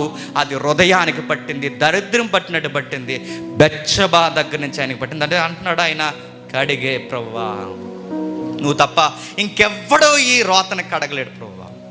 నాతాను వచ్చేంత వరకు దావీదు గారికి పశ్చాత్తాపం రాలేదు. నాతాను వచ్చేంత వరకు అసలు పశ్చాత్తాపం పడాలన్న థాట్స్ దావీదు గారికి రాలేదు. దావీదు గారు అంటున్నారు, దేవుడా ఇప్పుడే నన్ను కడగకపోతే నేనేమైపోతాను. నేను ముగించే ముందు కొన్ని మాటలు చెప్తాను, వినండి. దావీదుని ఆ రోజు నాతాను ద్వారా తప్పు పట్టాడు. ఇదిగో దావీదు తప్పు చేసుకోవాలి. ఈరోజు ఈ ప్రసంగం ద్వారా మీ సెక్టార్స్లో మీరు ఏ పాపాలు చేశారో మీకు బాగా తెలుసు, నాకు చెప్పకండి. నేను మళ్ళీ అడుగుతున్నాను, మీ కోణాల్లో మీరు ఏ పాపాలు చేసి మీకు బాగా తెలుసు. అబద్ధాలలో అంటే అబద్ధం పాపమే, డబ్బులో పాపమే, మోహపు చూపు పాపమే, వ్యభిచారము పాపమే, దొంగతనము పాపమే. ఎవరెవరు ఏ విషయాలు లేని వాళ్ళయ్యారు. ఆ రోజు నాతాను వచ్చి తప్పు చేసావు అన్నప్పుడు కుదేలు పడిపోయాడు, ఏడ్చాడు. ఈరోజు ఈ ప్రసంగం ఒకవేళ నేను నీతో మాట్లాడితే నేను అడుగుతున్నాను, ఏమైనా చేస్తున్నావేమో జాగ్రత్త, గుర్తుపెట్టుకో. ఏదన్నా చెప్పకూడదని కవర్ చేస్తున్నావేమో జాగ్రత్త. మేకపోతే గాంభీరం ఒకటి వేసుకొని కవర్ చేసుకుంటూ తిరుగుతున్నావేమో జాగ్రత్త. మాటలతో కవర్ చేస్తున్నావేమో, చేతలతో కవర్ చేస్తున్నావేమో, నలుగురితో సాక్ష్యం పెట్టుకొని దూతలను పంపినట్టు ఎవరినైనా పంపుతున్నావేమో, నాకు వాళ్ళకి తప్ప ఎవరికీ తెలియదు అనుకుంటున్నావేమో. నాతాన్ని పంపిస్తే ఆ రోజు దావీదంతట వాడే, దేవా దేవా కడిగే ప్రభువా. పాపం చేయడం కాదు, బాగా వినండి, పశ్చాత్తాపడడం కూడా మనకి రావాలండి, తెలియాలి. ఆయన ఎలా పశ్చాత్తాపడుతున్నాడు చూడండి. ప్రభువా నీకో మాట్లాడుతున్నాను, నా అతిక్రమం నాకు తెలుసు ప్రభువా, నా అతిక్రమాలు నాకు తెలుసు. చాలామంది ఇలా అంటారు ప్రార్థనలో, అప్పుడప్పుడు మనకు విచిత్రంగా అనిపిస్తుంది. ప్రభువా తెలుసో చెప్పండి, తెలియకో, ఇదో నటనండి. తెలుసో తెలియకో, తెలుసో తెలియకాదు, తెలుసు తెలిసే చేసాం ప్రభువా, తెలిసే చేసాం. దావీదు తెలుసో తెలియకంటలేదు. పశ్చాత్తాపడడం అంటే ఏంటో మనకు రావాలండి. తెలుసో తెలియకని కవరింగ్ మాటలు కాదు, మేకపోతే గాంభీర్యం కాదు, ప్రభువా తెలియకుండా జరిగిపోయింది కాదు, తెలుసు, నేను తెలిసే చేశాను. నీ ధర్మశాస్త్రం బాగుగా ఎరిగే చేశాను, అన్నీ తెలిసే చేశాను. నా అతిక్రమాలు నాకు తెలుసు, అలా చూడకూడదని తెలుసు, అలా పిలవకూడదని తెలుసు, ఆమెతో అలా నిద్రపోకూడదని తెలుసు, ఆ బిడ్డను పక్కవారి మీద గెంటేయకూడదని తెలుసు. చివరికి ఆ బిడ్డకే లేదా ఆ పుట్టబోయే బిడ్డకి ఆమెకి తండ్రి అయినా యజమానుడైన ఆ వ్యక్తిని చంపకూడదని కూడా తెలుసు. తెలిసే చేశాను ప్రభు. బాధపడుతున్నాడు, ఏడుస్తున్నాడు, పశ్చాత్తాపడం అనగానే దేవా క్షమించు ప్రభువా, క్షమించు ప్రభువా, క్షమించు ప్రభువా, తెలుసో తెలియక నీ బిడ్డలను తప్పు. ఇది కాదు, ఈ స్టోరీలు వద్దు. తెలుసు ప్రభువా, మాకు యథార్థంగా ఒప్పుకుంటున్నాం ప్రభువా, మాకు తెలిసే చేశాం ప్రభువా, తెలిసే చేశాం ప్రభువా. పాపం చేసినప్పుడు లేని సిగ్గు, పాపాన్ని కప్పుకోవడానికి లేనప్పుడు సిగ్గు, దేవుని దగ్గర ఒప్పుకోవడానికి దేనికంటే సిగ్గు. ఒప్పుకో, వీడి దగ్గర వాడి దగ్గర ఆమె దగ్గర ఎవరి దగ్గర ఒప్పుకోకు, నీ దేవుని దగ్గర ఒప్పుకో. ఎందుకంటే మనం ఏం చేసామో తెలుసు, ఎలా చేసామో తెలుసు, అన్నీ ఎలా కవర్ చేస్తున్నామో తెలుసు, ఎలా నడిచేమో తెలుసు, అన్నీ ఎవరికి తెలుసు చెప్పండి? దేవుడు తెలుసు. ఆ తెలుసునోడి దగ్గర ఒప్పుకోకపోతే ఇంకెవరి దగ్గర ఒప్పుకుంటా చెప్పు? వీడికంటే తెలియదు, ఆడి దగ్గర ఒప్పుకోకు. వీడికంటే తెలియదు, వీడి దగ్గర ఒప్పుకోకు. వీడికంటే తెలియదు, వీళ్ళ దగ్గర ఒప్పుకోకు. ఎందుకంటే నీ బయోగ్రఫీ వాళ్ళకి తెలియదు, వాళ్ళ దగ్గర ఒప్పుకోవాల్సిన అవసరం కూడా లేదు. అన్నీ తెలుసునోడి దగ్గర ఎందుకు కవర్ చేస్తున్నాం? తెలుసో తెలియకన్న పదం వద్దండి. ప్రభువా పాపం చేశాం ప్రభు, తెలుసు ప్రభువా, ఇలా మాట్లాడకూడదని తెలిసే మాట్లాడాం ప్రభు. మాటలు కూడా పాపం అంటే పాపమే. ఉదయం మెసేజ్ చెప్పాను, ఇంటికి వెళ్ళిన తర్వాత వినండి, ఎక్కువ కాలం బతకాలన్నా మంచి మాటలు మాట్లాడాలట. ఎక్కువ కాలం బతకాలంటే మంచి మాటలు మాట్లాడకపోవడం పాపమే. పాపం చేస్తే చత్తాం ఒకరోజు పోతాం, ఒకరోజు గుర్తుపెట్టుకోండి. మాటలు బాగోకపోయినా పాపాను ఒప్పుకోనప్పుడు బాగా, పాపాను ఒప్పుకోలేనప్పుడు స్వస్థత రాదు, పాపము కొట్టివేయబడదు. మళ్ళీ చదవండి ఆ వచనాలు. దేవా, నీ కృప చొప్పున నన్ను కరుణించు,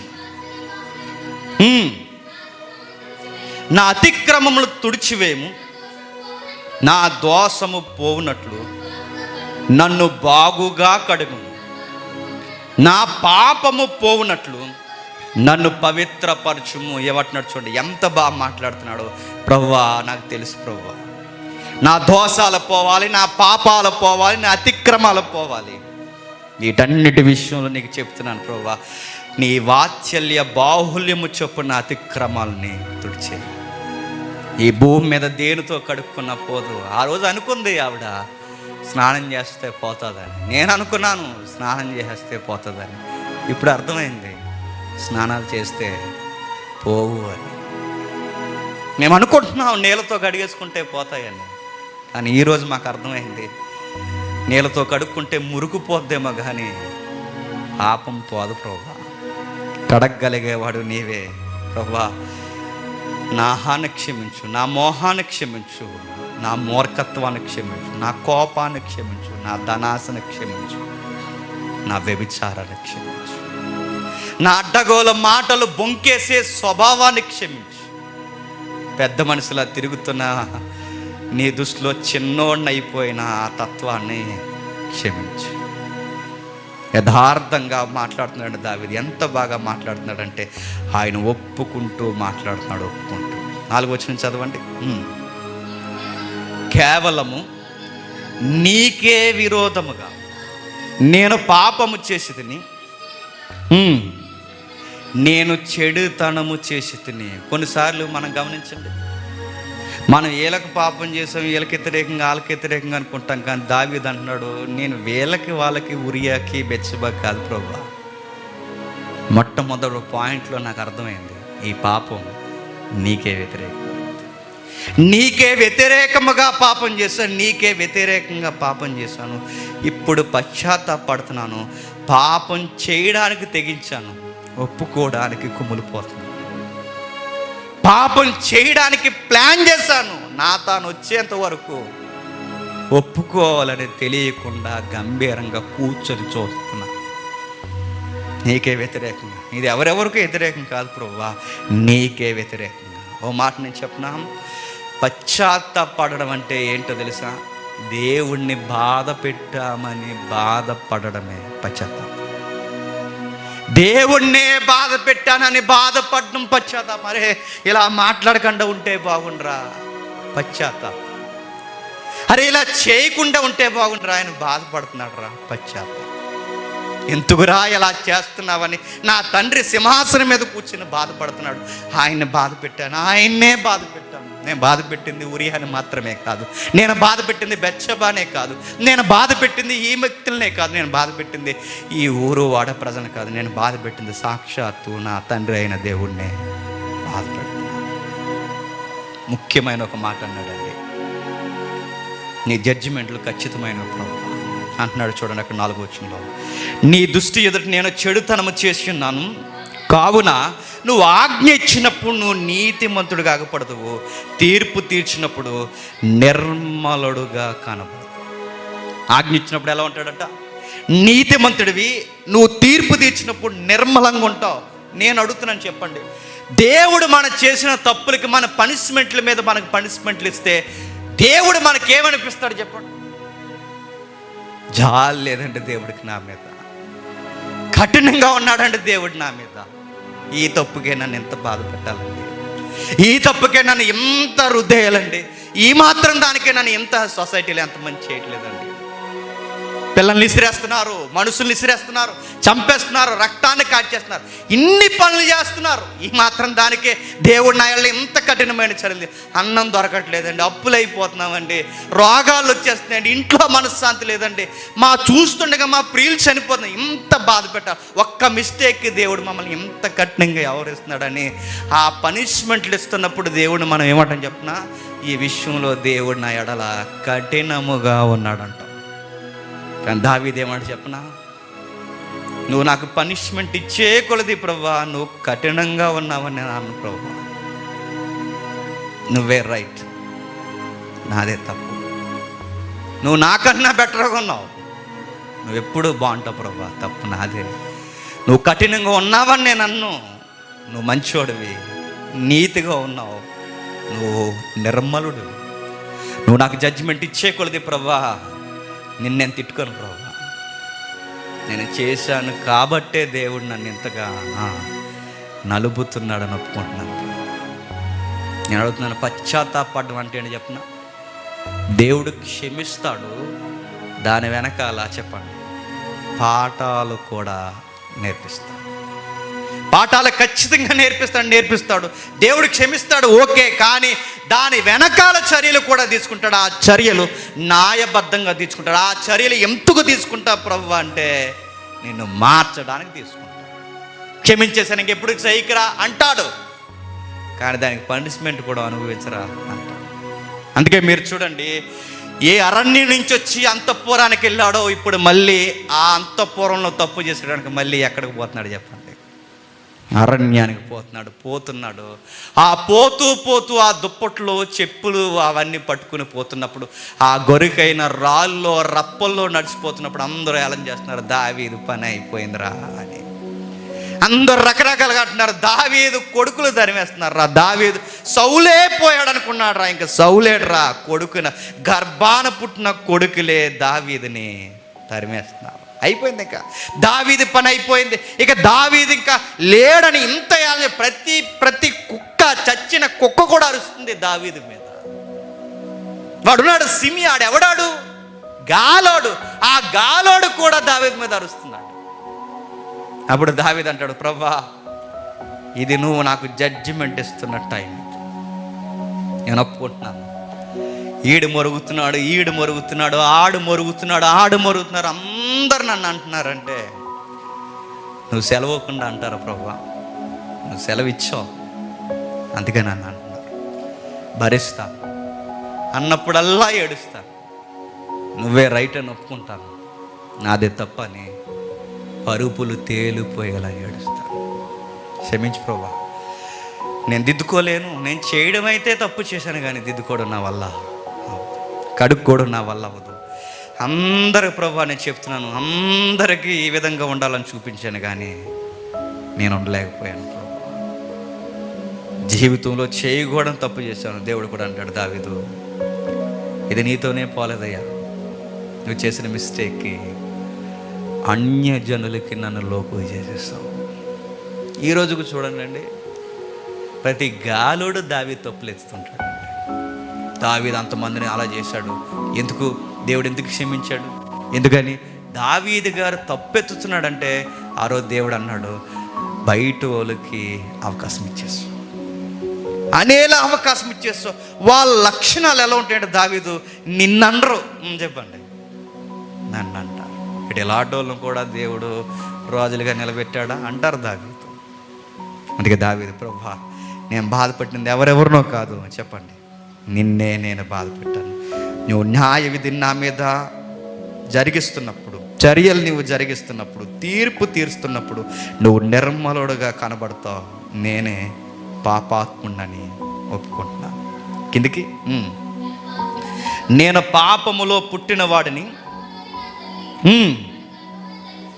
ఓ మాట చెప్తున్నాడు చూడండి, నువ్వు జడ్జిమెంట్ ఇస్తున్నప్పుడు ప్రభువా నేను లోబడతాను, ఎందుకంటే ఈ టైంలో నాతను వచ్చాడు, ఇక్కడ జాగ్రత్త, నాతను వచ్చాడు, మాట్లాడాడు, తప్పని చెప్పాడు, దావీదు ఒప్పుకున్నాడు. ప్రజలు ఏమనుకుంటారండి?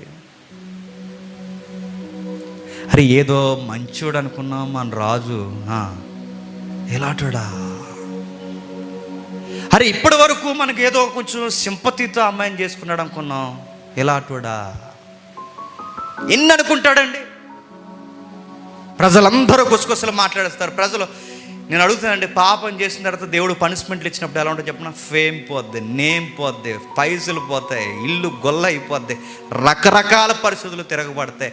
ఆ టైంలో మనం చేయాల్సిన పని ఒకటే, ఇది నువ్వు టైం, ఇది నీ టైం, ఇంక చేసేది ఏం లేదు ప్రభువా, నీకు తలదించడం తప్ప.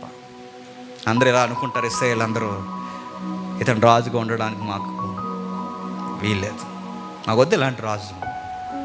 మనలో మనోడినే చంపేసి, మనలో మన భార్యని లేపుకెళ్ళిపోయి ఆవిడని పెళ్లి చేసుకుని ఏదో ఉద్ధరించినట్టు ఈ మనిషి ఇలాంటివి చేస్తే మనకెందుకండి రాజు? వద్దు, ఈ రాజు ఉంటే మేము ఒప్పుకోమని ప్రజలు తిరగబడితే, ఇశ్రాయేలు ఒక్కసారి నిరసన వ్యక్తం చేస్తే, రాస్తారోకలు జరిగితే, ఉండడానికి లేదు మాకు ఇలాంటి రాజు వద్దు, ఆ సౌలే బెటర్, ఈ మనిషి ఏకంగా ఈ నమ్మినోడిని చంపేశాడని ఒకసారి తిరగబడితే, ఆ టైంలో దావీదుకి అన్నీ తెలుసు. సైలెంట్ నాతాను చెప్పేది ఏదో లోపల చెప్పు, అందరి ముందు చెప్పు అన్నాడా? దావీదు ఎందుకు యథార్థవంతుడే చెప్పిన? యథార్థంగా అందరు ఎదుట చెప్పండి ఒప్పుకున్నాడు. రాజుగా దించేసినా ప్రజలు పర్లేదు, తప్పు చేసిన అందరు నా వైపు చూసినా పర్వాలేదు, ఎవరెవరు ఏమనుకున్నా పర్లేదు, ఎవరెవరు నాకు ఎలాంటి పర్యవసానాలు సృష్టించడానికి సిద్ధమైపోయినా పర్లేదు ప్రభువా, వీడేమనుకున్నా పర్లేదు, వాళ్ళేమనుకున్నా పర్లేదు, దేశం అంతా ఏమనుకున్నా పర్లేదు ప్రభువా, ఇంకేమి నువ్వేమి నన్ను అనుకోకు ప్రభువా, నువ్వు ఒక్కడు నన్ను క్షమిస్తే చాలు, ఈ నిందలన్నీ భరించడానికి నేను రెడీ ప్రభు, నువ్వు బాగుంటే చాలు నాతో, ఇక ఎవరు నాతో బాగున్నా బాగోకపోయినా చాలు. ఏడుస్తూ అంటాడు దావీదు, ప్రభువా ఆ ఇస్సోపుతో కడుగు ప్రభువా, ప్రభువా నన్ను తెల్లగా కడుగు ప్రభువా, ప్రభువా నా యందు శుద్ధరోజం కలగజేయ ప్రభువా, ప్రభువా నా అంతరంగమందు స్థిరమైన మనసు ప్రభువా, ఎలా ఉండేవాడిని ఎలా అయిపోయాను ప్రభువా, ప్రభువా నీ సన్నిధిలో నుంచి నన్ను త్రోసేయొద్దు ప్రభువా, ప్రభువా నీ పరిశుద్ధాత్మ నా యొద్ద నుండి తీసేయి. దేవుడు బాగా అన్నట్టు క్షమిస్తాడండి, దాని వెనకాలే చర్యలు కూడా తీసుకుంటాడు. చర్యలు తీసుకున్నప్పుడు ఆయన కఠినుడిగా నీకు ఉండకూడదు. ఆయన ఎలా ఉంటాడు తెలుసా? ఆ కఠినుడి కన్నా నీకు నిజమే ఆయన తగిన చర్యలే చేస్తున్నాడని మనం చెప్పండి ఒప్పుకోవాలి. దావీదు ఒప్పుకుంటున్నాడు, ఒక మాట అంటున్నాడు, ప్రభువా నువ్వు కొట్టాలి, నన్ను తిట్టాలి, నన్ను గద్దించాలి, నన్ను దులుమాడేయాలి, నన్ను కడిగేయాలి, నన్ను ఎంతగా ఈడ్ చేయాలి అంత ఈడ్ చేయాలి, నువ్వు ఎంత పనిష్మెంట్ ఇస్తావు అంత పనిష్మెంట్. పక్కనున్న స్నేహితులు సైనికులు అంటున్నారు, వాడు నిన్ను అండమేంటి దావీదు, ఎలమంటావా ఒక ఏటేసి వచ్చేస్తామన్నారు. దావీదు అన్నాడు, వద్దొద్దు, ఇది వాళ్ళు అనే టైం అన్నయ్యండి, వీళ్ళనే టైం అన్నయ్యండి, వీళ్ళనే. ఇప్పుడు నేను సమాధాన పడవలసింది వీళ్ళతో కాదు, చెప్పండి ఆయనతో. నువ్వు నన్ను క్షమించు చాలు, ఈ దేశం నన్ను క్షమించకపోయినా పర్లేదు, ఈ ప్రజలు నన్ను క్షమించకపోయినా పర్లేదు, నువ్వు నన్ను క్షమించు. ఆ క్షమించడానికి నన్ను కొడతావో తిడతావో ఏమన్నా అంటావో గెంటేస్తావో వదిలేస్తానంటున్నావో నువ్వు ఏమంటున్నావో నాకు అర్థం కాదు, కానీ ప్రభువా ఒకటి మాట అంటున్నావు, నువ్వు నన్ను ఎన్ని దులుమాడేసినా పర్లేదు, మొత్తం మీద ఒక మాట అయితే అడుగుతున్నాను, నా అతిక్రమములన్నిటినీ క్షమించి ఎప్పుడు తప్పు చేయను ప్రభు. ఈ మాటని నేను ముగిస్తాను, జాగ్రత్తగా వినండి. దేవుడు మనల్ని పట్టించుకుంటే బాగా వినండి, చర్యలు తీసుకుంటాడు. మనల్ని పట్టించుకోకపోతే ఏ చర్యలు తీసుకోడు, ఇదే గుర్తండి. నిన్ను పట్టించుకుంటే ఖచ్చితంగా నీ మీద శిక్ష విధిస్తాడు. నిన్ను పట్టించుకోవద్దంటే నీకు ఏ శిక్ష నొప్పి ఉండదు, చక్కగా జీవితం నడుస్తాడు. రెండిట్లో ఏది కావాలి చెప్పండి? పట్టించుకోవాలంటారా? అయితే శిక్షిస్తాడు రెడీగా. పట్టించుకోవాలంటారా? ఆర్థికంగా అయినా నలిపేస్తాడు రెడీగా. పట్టించుకోవాలంటావా? ఏదో ఒక ఇబ్బందుల్లో పడి నలిగిపోతావు రెడీగా. ఎందుకంటే ఆయన ప్రేమించిన తన పిల్లలను ఖచ్చితంగా శిక్షిస్తాడు. మీరు చర్యలు మీరు గమనించండి. దావీదు లైఫ్లో ఇన్వాల్వ్ అయినట్టుగా సౌల్ లైఫ్లో ఇన్వాల్వ్ అవ్వలేదండి ఎవరు. దేవుడు ఎందుకు? దావీదు అంటే దేవుడికి ఇష్టం. దావీదు లైఫ్లో ఇన్వాల్వ్ అయినట్టుగా సొలొమోన్ లైఫ్లో ఇన్వాల్వ్ అవ్వలేదు చూడండి. ఎందుకు? దావీదు అంటే ఇష్టం. నెక్స్ట్ కయ్యేన్ లైఫ్లో ఇన్వాల్వ్ అవ్వలేదు, యోధా లైఫ్లో ఇన్వాల్వ్ అవ్వలేదు. అంటే దేవుడు శిక్షించాలి, కొట్టాలి, తిట్టాలి, పడేయాలి, అనాలి ఏదో ఒక మాట. సేవకుడి ద్వారానో, స్నేహితుడి ద్వారానో, సంఘము ద్వారానో ఏదో ఒక మాట అనాలి. మనకి అవి నొప్పుకుంటాయి, ఇబ్బందిగా ఉంటాయి. ఆ టైంలో మన థాట్ ఏం రావాలి చెప్పిన, ప్రభువా ఇది కరెక్టే, నువ్వు అను, నువ్వేదో ఒక మాట అను, నేను భరిస్తాను, నువ్వు అను. వాడు అంటున్నాడు, వీడు అంటున్నాడు అని కవర్ చేసుకుంటూ ఉన్నాను. ప్రభువా అన్నే, నువ్వు అవకాశం ఇవ్వకపోతే ఎవడంటాడు. ఒకవేళ వాళ్ళు నువ్వు అవకాశం ఇచ్చాను రెచ్చిపోయి ఇంకా మాట్లాడితే అనే నోర్ల సంగతి కూడా నువ్వు చూసుకుంటావు. ప్రభువా నేను నీ దగ్గర ఒప్పుకుంటున్నా. దేవుడు ఏమనకుండా వదిలేస్తే ఏమైపోతాం చెప్పిన, కయ్యేలాగా దేశదిమ్మరం అయిపోతాం. దేవుడు ఏమనకుండా వదిలేస్తే ఏమైపోతాం చెప్పిన, సొలొమోనులాగా భార్యలతో తిప్పబడతాం. దేవుడు ఏమి అనకుండా వదిలేస్తే యోధాలాగా ఊరేసుకుని చచ్చిపోతాం. దేవుడు ఏమి అనకుండా వదిలేస్తే సౌలు వలె సూసైడ్ చేసుకుని చచ్చిపోతాం. ఇప్పుడు చెప్పండి, తప్పు చేసిన తర్వాత క్షమించిన దేవుడు ఖచ్చితంగా మనల్ని గద్దించాలంటారా వద్దంటారా చెప్పండి? గద్దించాలి. ఉరియా దగ్గర ఒక్క తప్పు, జీవితంలో ఒకే ఒక్క తప్పు చేశాడు, జీవితాంతం మూల్యం చెల్లించాడు. లాస్ట్లో దావీదు గారికి వయసు అయిపోతుంది. ఆ వయసు అయిపోయిన తర్వాత ఆయనకి చలేస్తుంటుంది. ఆ చలేసినప్పుడు మంచి వయసులో ఉన్న అమ్మాయి, టీనేజ్ అమ్మాయిని తీసుకొస్తారు. అబీషగ్ అనే అమ్మాయిని తీసుకొచ్చి తన కౌగిట్లో పడుకోబెడతారు. అక్కడ రాయబడిన మాట అని చెప్పిన, దావీదు తనని ఏమీ చేయలేదు. ఎందుకు? లైఫ్లో పాఠం నేర్చుకున్నాడు. గెలని ఎంత వయసులో ఉన్న లేడి లాంటి పిల్ల నా ఎదురుగున్నా నేను తప్పు చేయను. జీవితంలో తినాల్సిన దెబ్బలని తినేశాను, జరగాల్సిన నష్టాలని జరిగేసి, చలికైనా చచ్చిపోతాను కానీ ఈ అమ్మాయితో సంభోగం చేయను. నేను ముగించేస్తున్నాను. పశ్చాత్తాపడడం ఎలాగండి అని అడిగితే, ఇదిగో 51వ కీర్తనలో దావీదులాగే పశ్చాత్తాపడు, కడిగే శుద్ధినిగా మార్చు, పరిశుద్ధంగా నిలబెట్టు, నీ పరిశుద్ధాత్మను నాకు అనుగ్రహించు, నీకే విరోధంగా పాపం చేసాడు బొంకకుండా ఒప్పుకో. లేదంటే నేను మొన్నే బాప్టిజం తీసేసుకున్నాను అంటావా? గుర్తుపెట్టుకో, ఏమో నువ్వు నీటిలోనే ములిగి బెచ్చబాలా బయటకు వచ్చేసేవేమో, ఏమో నీళ్లతోనే అంతా అయిపోయింది అనుకున్నా, ఏమో పశ్చాత్తాపం పడి ఆయన దగ్గర ఒప్పుకోలు జరిగేంత వరకు గుర్తుపెట్టుకోండి, ఈ నీళ్ళు కానీ ఈ ప్రసంగాలు కానీ ఏవి నిన్ను కాపాడలేదు. నేను కాపాడదు ఒకే ఒక్కటి, ఆయన కృప, ఆయన దయ. ఆయన నీతో ఉన్నాడు అనడానికి గుర్తేంటి చెప్పిన, ఆయన కొడతాడు చెప్పండి, పడేలా చేస్తాడు, పడగొడతాడు, ఈడ్ చేస్తాడు. అప్పుడు నన్ను, ప్రభువా ఈ రోజుకి నన్ను ప్రేమిస్తున్నావు, ఇప్పటికే నేను నీ కుమారుణ్ణి, ఎంత బాధలు నేను పడుతున్నప్పుడు నాకు అర్థమైంది, ఈరోజు కూడా నువ్వు నాకు తండ్రివే. నువ్వు నన్ను ప్రేమిస్తున్నావు గనకే నన్ను తిట్టిస్తున్నావు, నువ్వు నన్ను ప్రేమిస్తున్నావు గనకే నన్ను అనిపిస్తున్నావు, నువ్వు నన్ను ప్రేమిస్తున్నావు గనకే నన్ను సరి చేస్తున్నావు. నువ్వు నన్ను పట్టించుకోకపోతే నన్ను ఎవడేమండు, నువ్వు పట్టించుకున్నావు గనకే చెప్పండి అందరూ మాట్లాడుతున్నారు. నువ్వు నన్ను పట్టించుకున్నావు గనకే ఈ బాధ నేను అనుభవిస్తున్నాను. ప్రభువా నీకే నేను మాటిస్తున్నాను, నువ్వు నన్ను ప్రేమిస్తున్నావు నాకు అర్థమవుతుంది, నన్ను సరి చేస్తున్నావు నాకు అర్థమవుతుంది, ప్రతి ప్రసంగంలో నన్ను గుచ్చుతున్నావు నాకు అర్థమవుతుంది, ప్రతి మాట నేరుగా నాకే తగిలినట్టు మాట్లాడుతున్నావు నాకు అర్థమవుతుంది. దాన్ని బట్టి నేను చెప్తున్నాను, ఈ రోజుకి నేను నీ